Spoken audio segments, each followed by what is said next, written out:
Podcast Gemar Menabung Emas bersama GMI Club. Gemas, gemas, gemas. Di episode kali ini, host keren kita Irwan Yudiana akan ngobrol seru bersama seorang ayah muda, pebisnis dan juga penggemar emas logam mulia. Siapa ya tamu kita hari ini? Yuk kencangkan volume dan simak sambil ambil inspirasi emasnya. Halo, saya Irwan. Selamat datang di Podcast Gemas. Gemar Menabung Emas. Sahabat Gemas, pada usia berapa Anda mulai mantap untuk menikah? Perempuan mungkin 25 tahun. Laki-laki ada juga yang 29 tahun. Atau saat ini milenial udah pilih-pilih bergeser di nikah muda. Hari ini saya kedatangan tamu yang sangat spesial. Beliau ini memantapkan dirinya untuk menikah di usia muda. Yuk kita berbagi inspirasi dengan tamu kita kali ini, yaitu Kang Egy Aryabazda. Halo.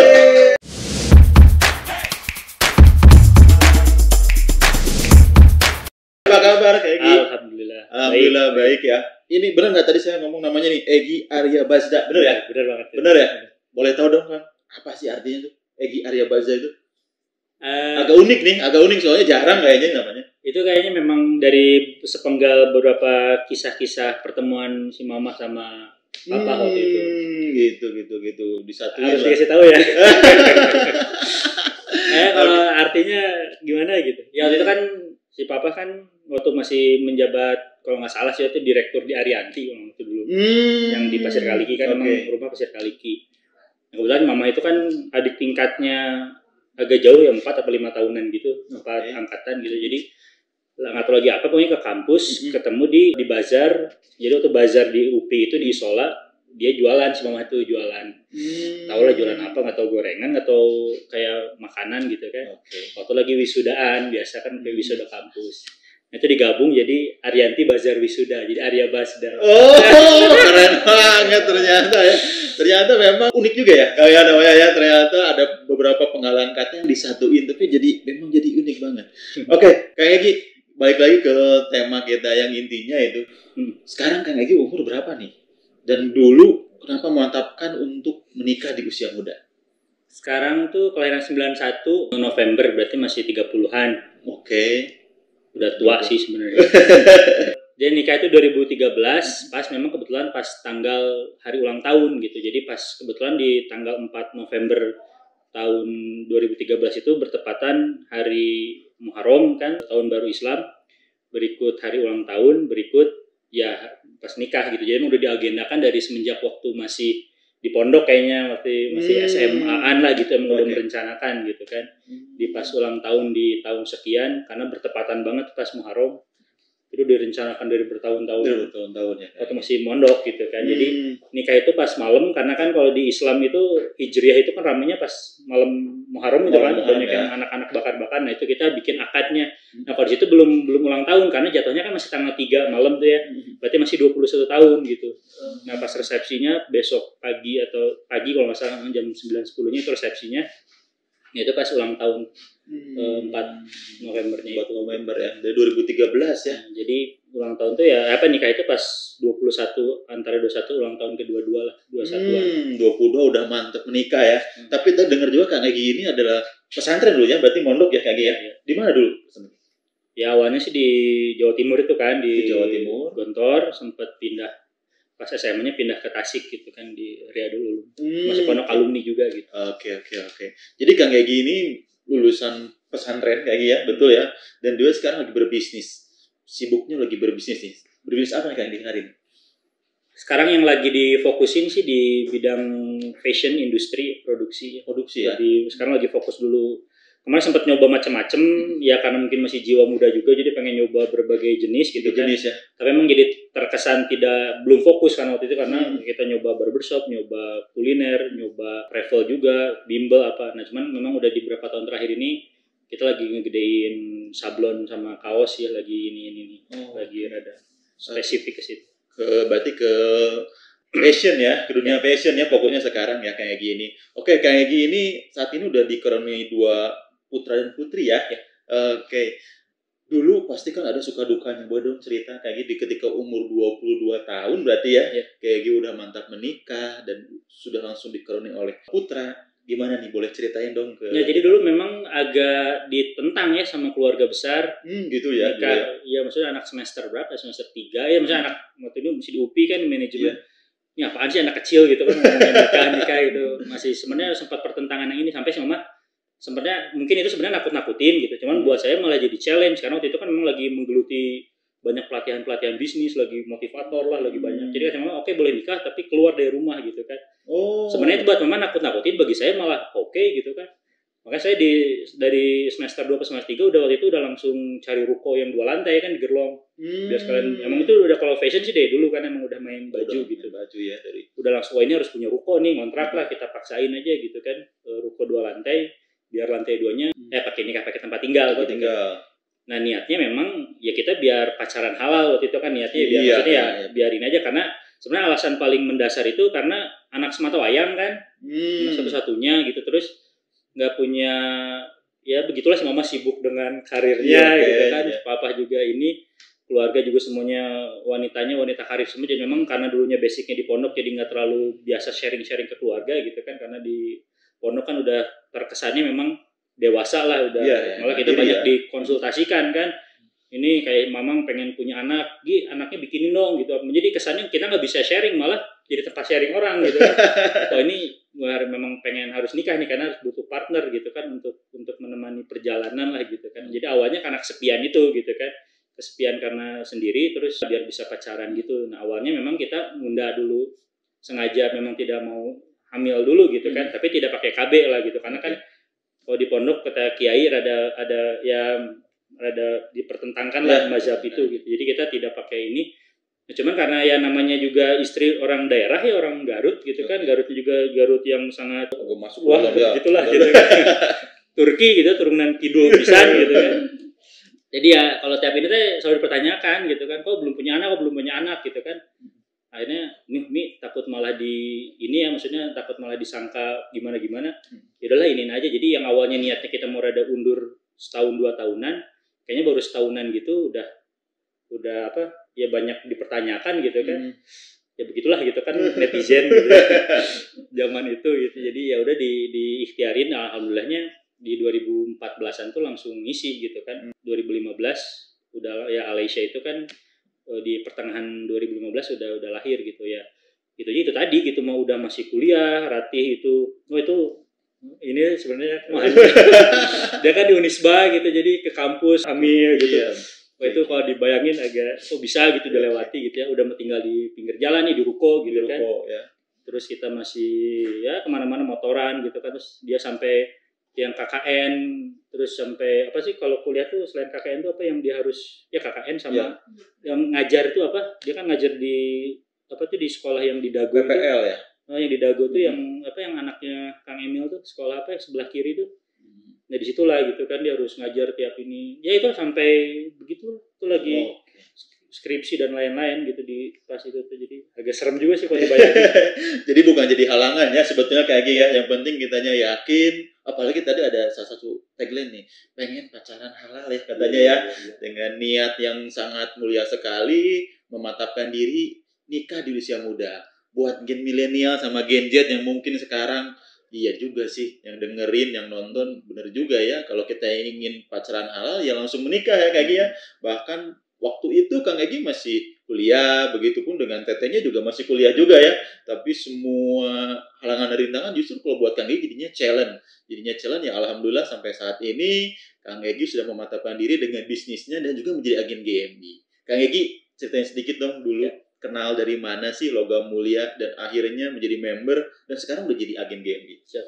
Ya udah pasti kalau tahu dari Bunda Lilis kan kita soleha itu udah jelas mama lah ya karena memang beliau sebagai yang memang menggeluti di dunia finansial gitu kan ya dosennya pun dan kuliahnya pun beliau di ekonomi gitu jadi memang beliau yang memang terus ngajarin ke saya untuk itu tadi investasi nabung apa gitu kan cuman memang kadang-kadang kan beliau yang sudah pada level tertentu dengan saya yang masih ketika itu ya masih harus berjibaku gitu kan dengan ini dan lain-lain dan harus ya anak juga ya istri juga ya bisnis juga ya mandiri juga karena dilepas untuk mandiri gitu kan jadi mungkin belum bisa mengamalkan semua teori yang beliau ajarkan gitu karena memang ya kadang mentok sama harus karyawan bayar ini, kadang jatuh tempo gedung, kadang ditipu lah, itu yang paling sering sih ditipu gitu kan, ada ini, itu udah macem-macem lah gitu kan.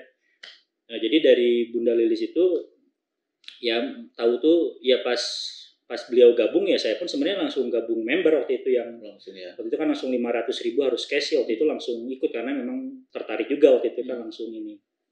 Bunda itu tahun berapa ya dulu ya?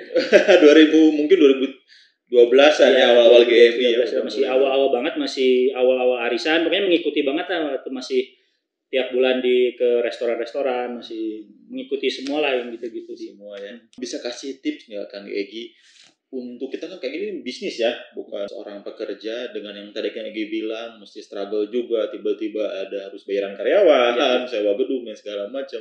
Sampai sekarang Logam Mulia ini untuk bisnis Kang Egi itu posisinya seperti apa sih? Nah kalau sekarang ini memang kebetulan kan saya juga masih terus pembelajaran gitu kan. Dan alhamdulillahnya sekarang ini kan lagi ya dari sekian 75-an lah kemarin kalau nggak salah dari UMKM yang di Bandung tuh kan diseleksi ya sama Kadin, Kamar Dagang dan Industri Kota Bandung, terpilih kan 19. Nah saya tuh salah satu yang terpilih gitu. Nah kita tuh tiap hari memang dikasih materi dan tiap 2 minggu kan, dan kita harus laporan keuangan dan lain-lain. Dan memang itu mentor-mentor kita tuh selalu mengajarkan tentang investasi gitu. Jadi ini memang jadi waduh relate banget yang si Mama omongin. Jadi kalau pas suka sharing kan materi mah hari ini materinya gini-gini kasih Mama. Tuh kan katanya, tuh kan yang Mama ajarin kan. Ya iya sih, tapi kalau orang yang ngajarin kan lebih ini ya daripada berarti memang yang GMI ini itu sebenarnya udah, dan memang itu di emas kan, Agung itu yang udah paling. Ya saya pun sekarang jadi makin inilah, jadi lebih untuk kedepannya lagi lebih dipersiapkan. Mungkin kemarin diusahakan bukan kesalahan ya perjalanannya begitu kan, karena ada ini masih kita suntikin lagi untuk ini lagi bikin apalah, nambahin apa gitu. Nah ini pas sekarang materi-materi ini banyak dapat materi-materi baru, ini sangat relate banget nih sama GMI ini. Jadi untuk kedepannya itu tadi ada pokoknya investasi, ada dana cadangan, pokoknya dari berapa ya, berapa persen. Jadi si 10% atau ya kalau nggak salah 10% itu udah wajib harus ditabungkan gitu. Jadi ada, nanti saya buka dulu materinya, ada materi yang pas awal itu keuangan itu benar-benar memang harus diinvestasi, dan itu salah satu yang tidak terkena inflasi ya emas, apalagi emas gitu, apalagi ya itu udah relate banget itu benar. Oke, jadi tuh ingat yang punya bisnis juga meskipun mungkin bisnis ini penghasilannya tidak menentu ya Kang Egi, betul ya, tapi kita tetap wajib mempresentasikan atau mengutamakan sebagai investasi juga, buat juga bisa backup ya modal ya kalau Logam Mulia itu, karena gampang banget kita kalau misalnya butuh modal itu tinggal langsung cairin aja gitu. Kang Egi, selama Kang Egi merintis bisnis dan untuk menjalankan agen GMB dan juga untuk kehidupan rumah tangga Kang Egi ini, Kang Egi ada role model nggak sebetulnya yang oke, saya tuh seperti ini role modelnya, apalagi Kang Egi dengan basic pesantren mungkin dan sebagainya. Ya kalau role model sih kalau dari bisnis ya mungkin kalau yang dari dulu kan dulu sempat bikin bedah bukunya tahun 2012 tuh di Trans Studio, memang dulu rada ngefans banget ke Hairul Tanjung gitu kan. Kalau untuk cerita bisnisnya tuh memang itu yang pengen saya tiru banget gitu kan waktu itu. Ya sampai sekarang pun cuma ternyata memang harus core bisnisnya harus kuat dulu nih apa yang diiniin. Dan sekarang memang perkembangan kan cepet banget lah, jadi orang jualan dulunya awalnya gimana jadi ke TikTok lah, sekarang jadi ke apa gitu. Itu Hairul Tanjung gitu. Terus kalau untuk yang ya dari sosok ininya sih kayak Sandiaga Uno gitu kan. Kalau untuk yang Indonesia, cuman ada juga sih yang di Mesir yang memang notabene-nya siapa yang nyampe beliau tuh ngebikin punya usaha tapi sekian persennya memang untuk disedekahkan itu kan, sampai dia bikin universitas, beliau lupa namanya, tidak terlalu terekspos juga, memang sangat religius banget lah, sampai jadi dari yang awalnya 20% hingga ada 100% dia investasikan untuk di jalan Allah lah gitu, sampai dia punya yang meninggalnya sampai satu Mesir kan ya ini. Emang lupa, takut salah gitu namanya. Paling itu sih kalau sip banget. Jadi memang kayak gitu punya role model untuk bisnis, ada Hairul Tanjung, untuk mungkin untuk kepemimpinan, leadership, anak mudanya yang gaul Sandiaga Uno ya. Oke, kalau untuk secara religinya juga ternyata ada yang berhubungan juga dengan bisnis. Kang Egi, ada pesan nggak buat sahabat Gemas di rumah yang dengar atau nonton di channel GMI Club, pesan-pesan untuk pengusaha muda atau mungkin generasi milenial yang ingin memantapkan diri untuk menikah muda? Teman-teman milenial gitu kan, dan atau yang mau menikah muda atau yang sedang wirausaha gitu. Iya, saya baru banget, bukan sebenarnya udah tahu sih, cuman karena kemarin banyak materi dari guru saya Dr. Meriza yang beliau ngajarin gitu kan. ini relate banget sih sama GMI gitu. Jadi kita itu tujuan dari berwirausaha itu kan tujuannya memang untuk benar-benar berdaya ya, atau memang dalam artian tanda kutip kalau usaha kan memang untuk kaya gitu.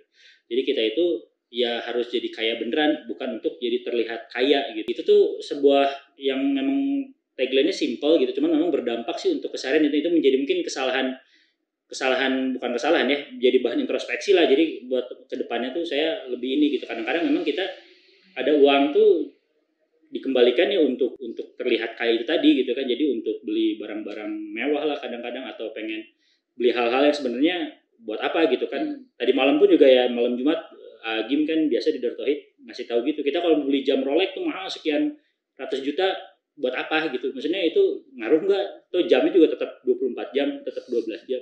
Atau kita mau beli baju yang harganya berapa, ya buat apa gitu. Jadi kalau hanya itu masuk juga ke yang memang di Kadin diajarin saat ini tuh. Jadi terlihat kaya itu buat apa gitu. Jadi mendingan kaya beneran. Dan artinya kaya beneran tuh ya kita punya investasi, punya apa. Ini masuknya jadi pas kemarin dapat ini ya dari usaha, mendingan daripada buat saya jadi ngitung-ngitung juga. Oh tahu gitu, bukan tahu gitu ya, maksudnya dari dulu kenapa nggak kalau ada sekian puluh persennya kita simpen di emas atau ininya gitu kan. Jadi kalau ada apa-apa ya itu mungkin. Jadi biasanya memang milenial, anak muda sekarang egonya sih gitu kan, pengennya terlihat gitu kan. Yang pernah saya lewatin lah di usia 20-an.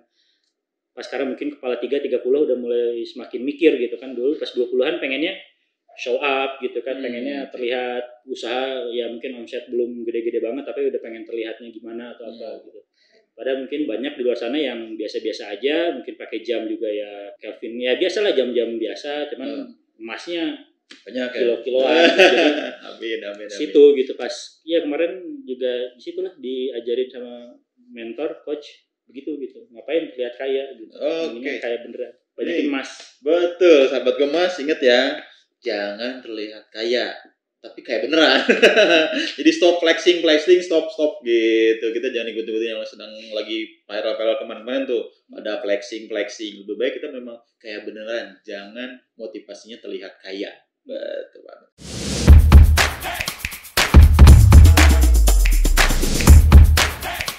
Kak Egi, setiap tamu yang datang ke kami itu selalu ada yang namanya sesi rapid question. Rapid question ini ada 2 pertanyaan. Nanti Kang Egi pilih dan sebutkan alasannya. Kayak TV ya. Siap ya, ada. Ya Kang ya. Oke, yang satu adalah pilih jago jualan atau jago public speaking. Jago jualan dulu deh. Jago jualan dulu ya. Pasti ya lagi fokus ya di. Ya, karena kita kan untuk menaikkan banyak profit itu harus tingkatkan dulu revenue. Total revenue dikurangin cost yang dikurangi gitu kan. Jadi revenue itu harus banyak. Harus banyak ya. Itu sih kalau entrepreneur memang mikirnya kita revenue harus gede dulu nih. Dagangnya harus omset harus tercapai dulu gitu kan. Oke. Itu juga yang memang saya sekarang sedang di mentor banget nih, di target gitu kan. 1 bulan tuh harus sekian. Nah ini lagi ngebul banget nih. Jadi jualan harus bener. Harus bener ya. Baik, kemarin sempat pandemi ya Kak Egi ya. Iya. Oke. Yang kedua pertanyaannya adalah pencinta olahraga atau seni? Nah, saya sering lihat nih Kang Egi tuh sering share di Instagramnya itu nyanyi. Bahkan istrinya juga nyanyi ya. Nyiptain lagu juga saya pernah lihat tuh Kak Egi kayaknya nyiptain lagu. Kayaknya lebih ke seni sih memang. Lebih seni ya, betul ya. Ya banyak sih kayak seneng ya seni musik, seni film, lebih apa-apa tuh senangnya nonton, lebih nonton banyak lah, teater atau bioskop atau lebih yang berbau-bau seni. Nggak tahu kalau olahraga nggak terlalu ya, paling ya ada lah, cuman lebih ke seni sih. Jadi untuk refreshingnya lebih ke menikmati persenian. Oke. Udah ada single kayak gitu kalau saya lihat apa? Ada. Itu di YouTube atau di Spotify? Belum sampai ini, makanya lagi harus banyakin dulu revenue ini biar bisa rekaman profesional ya. Maksudnya video klip yang bener bagus. Oke. Tapi sudah ada single sebetulnya kayak lagu ada sealbum lah. Udah sealbum. Boleh di follow nih akun IG-nya Kang Egi ya. Nanti kita bisa lihat nih lagu-lagu hasil ciptaan sendiri Kang Egi. Ciptaan Kang Egi sendiri, katanya juga ikut nyanyi kalau saya lihat gitu. Oke, satu lagi Kang Egi, pilih logam mulia 1 kilo atau rumah mewah? Oke. Ya kalau kembali ke ilmu finansial kuadran ya, kalau kata Robert Kiyosaki, rumah itu kan liability, beban gitu. Beban ya. Jadi ya emas aja lah berarti. Emas ya tetap ya. Oke, jadi rumah nanti pajak apa gitu kan. Tetap ada kos yang mesti dikeluarkan setidaknya setiap bulan, kalau enggak 1 tahun sekali ya untuk pajak ya. Kalaupun ini minimal harus ada yang merawat, ada ini kan. Kalau emas makanya kita simpen dalam tanah juga kayaknya. Kebakar aja, meleleh aja, beku lagi aman. Aman lagi. Rumah itu ya. Siap, jadi tidak ada kos-kos lagi untuk tambahan ya. Apalagi banyak produk tuh di GMI yang bisa dimanfaatin kalau misalnya kita sudah punya logam mulia yang cukup banyak. Oke, Kak Enggi, terima kasih banyak atas waktunya nih dengan segala kesibukan Kak Enggi sehari-harinya sebagai pengusaha, sebagai seorang ayah, suami, dan juga seorang agen GMI. Oke, terima kasih waktunya buat yang udah dengerin. Saya Irwan. Sampai ketemu di podcast Gemas selanjutnya. Gemas, gemar menabung emas. Gemas. Nantikan episode berikutnya ya, podcast Gemar Menabung Emas bersama GMI Club. Gemas, gemas, gemas.